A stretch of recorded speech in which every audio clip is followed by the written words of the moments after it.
സാറേ അവ അറിയാതെ ഓട്ടോയും കൊണ്ട് ഇടിച്ചതാ. ഇത്തവണത്തേക്ക് മാത്രം ഒന്ന് വിട് സാർ. അതൊന്നും പറ്റില്ല സാറേ പ്ലീസ് സാറേ. ഒരു കാര്യം ചെയ്യ്, 2000 രൂപ അടച്ചിട്ട് പൊക്കോ. അവനൊന്ന് തുറന്നോടാ. നീ വല്ലതും പ്രശ്നം ഉണ്ടാക്കിയ ഇടിയാവും കേട്ടല്ലോ. ഓ സാറേ ഇനി ഞാൻ ഒരു പ്രശ്നം തെറ്റും പോകൂല. അളിയാ വാ. ആ സാറിന് 2000 കൊടുത്തിട്ടാ നിന്നെ ഒന്ന് ഒഴിവാക്കിയത്. ഇനി നീ ഓട്ടോ ഒന്നും ഓട്ടിക്കണ്ട. എല്ലാ എണ്ണത്തിന്റെ അടുത്തും പറഞ്ഞ് സൈലന്റ് ആയിട്ട് പോയാ മതി. പെട്ടെന്ന് പോ, ടാക്സി ഓടിച്ചാ മതി. ഓ എന്റെ പൊന്നോ, ഇപ്പൊ ഒരഞ്ഞാന് ടാക്സിന്റെ ടാക്സി. ഇനി ഞാൻ ആരടുത്തും സംസാരിക്കൂല, ഒരു പ്രശ്നത്തിനും പോകൂല. അത്ര തന്നെ. വാസുവിന്റെ അടുത്താ കളി. ചേട്ടാ ഒന്ന് കോട്ടയത്ത് പോകാൻ പറ്റുമോ? ഓ വേണ്ടാന്നിരിക്കുമ്പോ ഞാൻ ഇനി ആരടുത്തും മിണ്ടൂല. അളിയാൻ പറഞ്ഞ പോലെ. എടോ എന്താടാ ചെവി കെട്ടൂടെ? ഒന്ന് എടോ കോട്ടയത്തൊന്ന് കൊണ്ടുപോകാൻ പറ്റുമോ? ഇവിടെ മനസ്സമാധാനം തരൂല, ഞാൻ പോണു. അയ്യോ എന്നെ കൊല്ലല്ലേ, ഞാൻ പറഞ്ഞേ എന്റെ മോന്റെ കാല് കയ്യാ.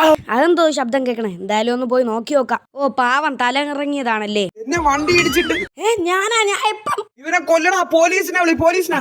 ഞാൻ ഒന്നും ചെയ്തില്ലേ, വെട്ടിയിട്ട വാഴത്തണ്ട് പോലെ ആയില്ല. സബ്സ്ക്രൈബ്